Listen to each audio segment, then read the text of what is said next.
Hi everyone, and thank you very much for joining us in our webinar today. I'm Georgie, a member of the industry marketing team here at Houzz, and today we'll be touching on the concept of scope creep and some of the ways to minimise its impact on your business. So just for a little housekeeping before I get started, our session is moderated, so if you have any questions, please submit them through the chat feature, which you can find on the lower right hand of your window. And if we don't have time to answer your question, don't worry about it. We will follow up with you directly after the session. Great, so let's get started.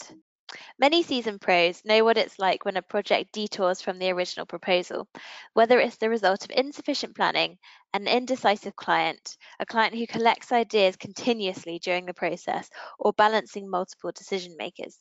Scope creep occurs when the terms of the initial project expand beyond what's covered in the proposal without explicit written consent and compensation. And it can impact your business in terms of project delays and reducing your overall profitability. On the Houzz Pro to Pro forum, general contractors shared that scope creep is an especially common pain point, but it can affect any home renovation pro. The good news is that by implementing a few best practices and recommending strategies, you can effectively manage projects in a way that minimizes the opportunity for scope creep to occur. So in this webinar, we'll define scope creep and discuss how it can impact your business. Then we'll share strategies to prevent scope creep to help improve the proposal process, streamline the project in progress, and promote a positive renovation experience for your clients. We'll also be sending you a checklist for scope creep, as well as the recording of this webinar in our follow-up email after this session, so don't worry about taking notes.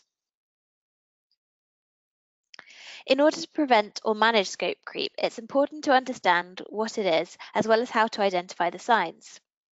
Certified project management professional Abiodun Adewale Soronolu defines scope creep as uncontrolled changes in a project scope. According to Soronolu, this phenomenon can occur when the scope of a project is not properly defined, documented, or controlled.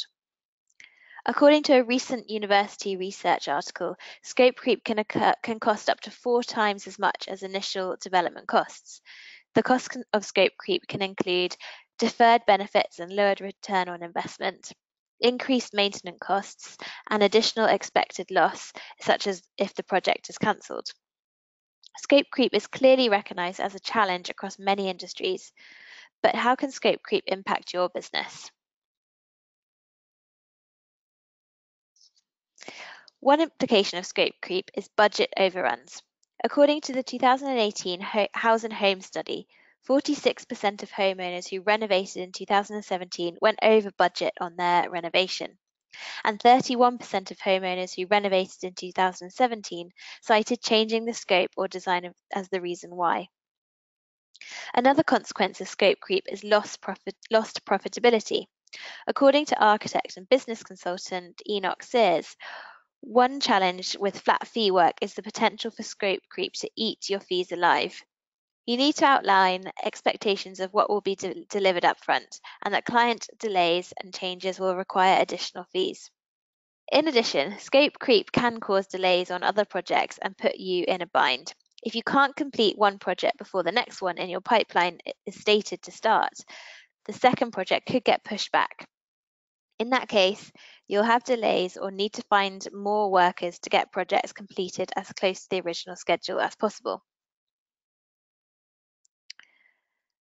So now that we have a base understanding of scope creep, let's explore potential causes.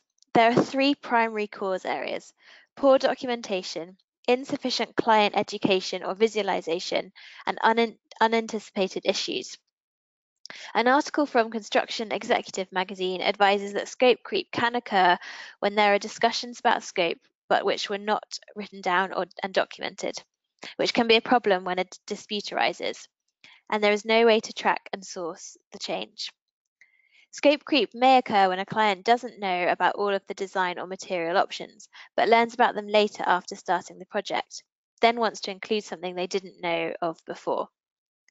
Another related cause that can be the homeowner's inability to visualize the design, then wanting to adjust after they see and know whether they do or do not like something. Architect Iparich Design says, Most people cannot visualize the house from the plans or even many times 3D renderings. A lot of people want to make some changes only once they can physically be in the space and see it. Ironically, that same lack of visualization is often why homeowners decide to trust a pro's vision instead of going the DIY route. Scope creep can also happen on a home renovation project when a pro opens up walls and discovers unanticipated problems inside that must be fixed, causing the timeline or budget to expand. So scope creep may be avoided with improvements to pre-planning in terms of design work and communication, establishing a clear vision on behalf of the client, or having a better understanding of the details about the structure that will be renovated, all of which can minimize change orders down the line. In order to help prevent scope creep, you should prepare for and manage to a clearly defined scope of work. Construction experts recommend having a clearly defined scope of work. Create prep requirements, list key project documents, and detail essential project elements. These include site conditions, schedule, budget, material and equipment proposals, prefabrication, subcontractors, equipment and tools. The Project Management Institute recommends scope statements should include both features in and out of scope. This means listing what you will be including in the project and what you will not be changing in the project. So get granular about the elements of the project. For example, will you be moving water lines as part of the laundry room renovation? If so, where? If not, include that you will not be moving water lines. Having a list of what is and is not included can ensure the clients don't assume something comes with the project if you do not plan on performing that task. Having a detailed plan and contract that sets up the expectations for pro and homeowner ensures that you have something substantive to refer to if the homeowner asks you to expand. This is your safety net, what protects your profitability, liability, and smooths the way for productive conversations with your client. Now, let's dive into some tips that you can use to prevent scope creep before it even begins.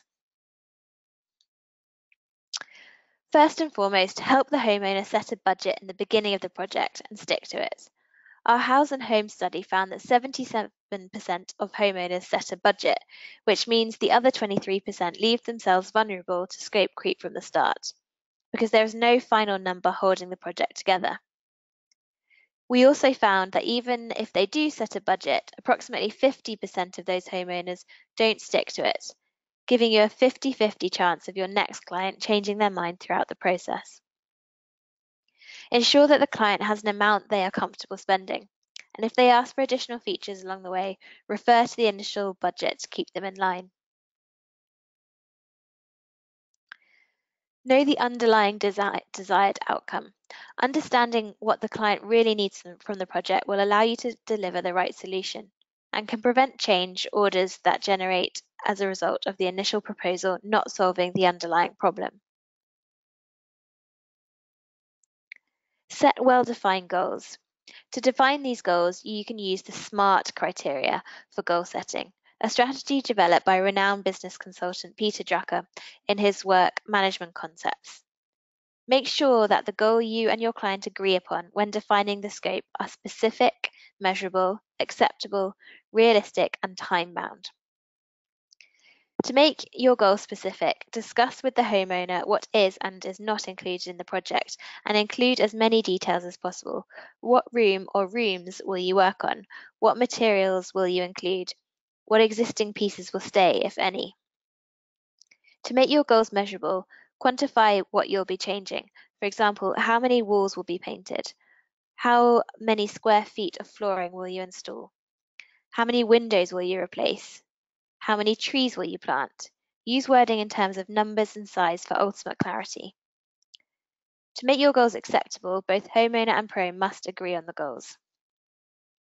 To make your goals realistic, use your prior knowledge to set timelines that can accommodate all aspects of the project and factor in extra time for possible delays.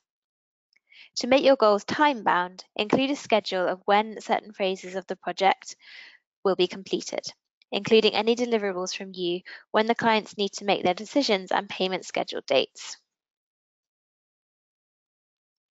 Have an all-encompassing contract. By having everything clearly laid out before By having everything clearly laid out before beginning, you can use the contract as a project guide. Be sure to include items that are not part of the project scope to clear up ambiguity and protect you. When drafting the contract, ask if the homeowner has any other work they want done, and either expand the project from the beginning or plan on multiple phases. Discuss the costs of change orders. Let your clients know that it's much more efficient to think of everything they want prior to drawing up the initial contract. So if they want to change something later, there is a fee to spec the work. Be sure to share any relevant anecdotes from past projects where the scope changed. Wilson Design Studio shares, I charged a £200 administration fee for any change order requested by the homeowner. This was listed in its own section of the contract. It served primarily as a tool to get them to add any potential change to the scope of work prior to starting construction. This helped establish the fact that our time is valuable and even small changes can disrupt a project. Consult a design professional. When clients work with a designer from the beginning, they will receive a design that fits their needs, which reduces the chance of scope creep occurring. If you do not offer design services and the client isn't already working with a designer, insist upon it. If your client does not already have a designer on board, discuss with your client how the cost of hiring a designer can be less than the extra spent on a single design mistake. While full service might serve them best, even a few hours of consultation can be very cost effective. If you're a builder and find that clients approach you without having worked with a designer, perhaps this is an opportunity to refer them to a designer you've worked with in the past. If you are a designer, highlight how your skills can prevent the homeowner's project from creeping and causing problems down the line. Blake Design Limited says, designers can be instrumental to pushing the project forward, especially in the early stages of design decision making. I know lots of builders who have a list of preferred designers that they work with and recommend their clients hire. Designers help lay out the scope and avoid the change orders that stem from when clients are indecisive or don't think about all the elements of their project. While it would be optimal to stop scope creep from happening in the first place, that isn't always possible. However, there are steps you can take ahead of time to rein it in or lessen the impact of the project. Build in a contingency budget. Sometimes the scope changes because a homeowner wants to swap something easy that isn't worth pushing back on, and sometimes it changes because you discover major problems when opening up walls. Whichever the case, planning ahead with a contingency budget can be one option to keep the final cost from getting out of control. If you need it, the clients are already prepared to spend it, and if you don't end up needing to touch any or all of the scope creep fund, your clients will be impressed you ended up under budget. Washer Studios recommends, I typically recommend a contingency of 10% on most projects to deal with surprises. The complexity will determine your base point, and you increase from there as necessary. I've even seen people relieved that they went with a contingency as high as 20%. There's nothing more satisfying that when a surprise comes up, the client has the resources available to get what they want, rather than convincing them that they should get alternative because it's cheaper. In addition, Consumer Reports recommended budgeting 10% for contingency for home renovation projects. Limit free changes. One option is to let homeowners know that you can accommodate a certain number of changes within a pound amount spent, but after that they will have to pay. This way, you can still satisfy homeowners' needs and have some flexibility without being overrun. For example, Hinman Construction says, we have an unwritten policy, a get out of jail free card for first 2 changes or upgrades under £350. After that, it's more money per change or upgrade. Offer to do another phase. If you get a request to take on additional work unrelated to the original scope that would be better served by a new contract instead of a change order, let the customer know that you can certainly handle the request, but since it's outside of the existing contract, you'll need to draw up a new one to begin after this project completes. This way you can still meet the homeowner's needs while subtly communicating that you cannot just tack onto the existing project. Other pros plan ahead for this possibility. Shaker Interior says, my contracts have a detailed scope of work for a one-time fee, and if there's scope creep, we address that at an hourly rate or agreed upon fee. When homeowners can see the progress of their current project, they may be excited about the design choices they already made and may be more inclined to do whatever necessary to enjoy the space as soon as possible rather than delay the project. If the homeowners are not living in the space while you're working on it, send progress photos or project milestones. When they receive financial updates, such as how much of the project has been paid and how much is still due, clients may realize there is not the budget left to make the changes. Icon Construction and Renovation says, we find that the communication aspect of large renovations or builds is first secured in detailed quotes and estimates, then concreted into place with great client communication and cost meetings to allow clients to see where the money is going. So now that we've covered the agenda items, let's start answering some questions that came through in the webinar chat. Edward asks, how much should I charge for a change order fee? So that's a good question. So usually the change order fee goes to the pro to cover the cost of time so they do not eat into the job's profit. So calculate how much time it would take you to investigate the cost of the change, new materials, and for any lost time working on the project.